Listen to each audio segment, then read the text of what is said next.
Hello అండి, అందరికీ నమస్కారం. వెల్కమ్ టు చిన్నారి వంటిల్లు.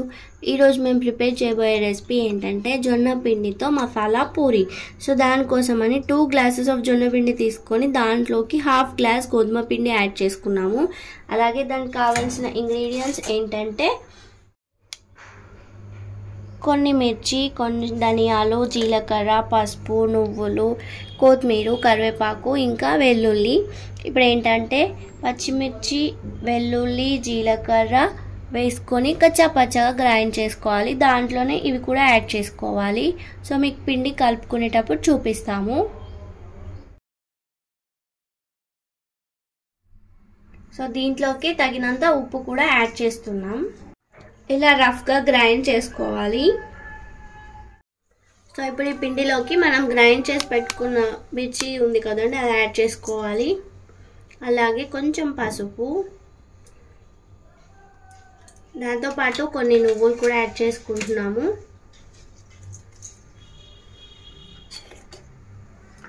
అలాగే కొంచెం ఆయిల్ కూడా వేసేసుకొని కొద్దిగా వాటర్ వేస్తూ కలపాలి. మీకు చూపిస్తాము ఎలా కలుపుకుంటున్నామో.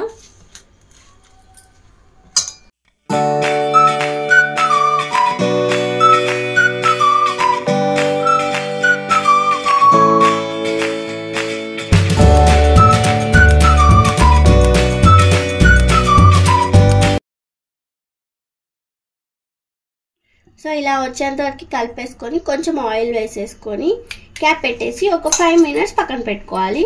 ఈలోపు మేము స్టవ్ ఆన్ చేసుకొని ఆయిల్ వేడి పెట్టుకుంటాము.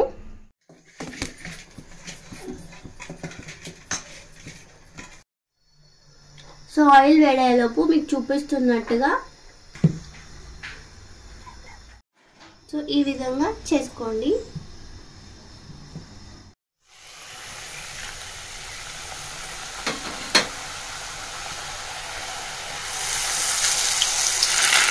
సో ఆయిల్లో ఇలా మంచిగా 2 సైడ్స్ రోస్ట్ అయ్యాక తీసేసుకొని పక్కన పెట్టేసుకోండి. కలర్ ఇలా చూడండి మంచిగా వస్తుంది. సో మిగతావన్నీ కూడా ఇలాగే చేసేసుకుంటున్నాము.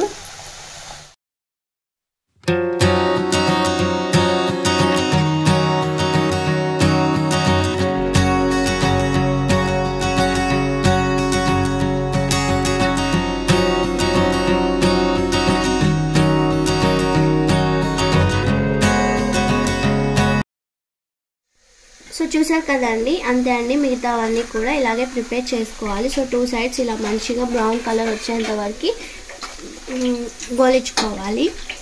సో మీరు కూడా ట్రై చేయండి, మీకు ఖచ్చితంగా నచ్చుతుంది. సో మీకు కనుక ఈ వీడియో నచ్చితే లైక్ చేయండి, షేర్ చేయండి, కామెంట్ చేయండి. అలాగే మా ఛానల్ని సబ్స్క్రైబ్ కూడా చేసుకోండి. థ్యాంక్ యూ అండి. థ్యాంక్ యూ ఫర్ వాచింగ్ చిన్నారి వంటిల్లు.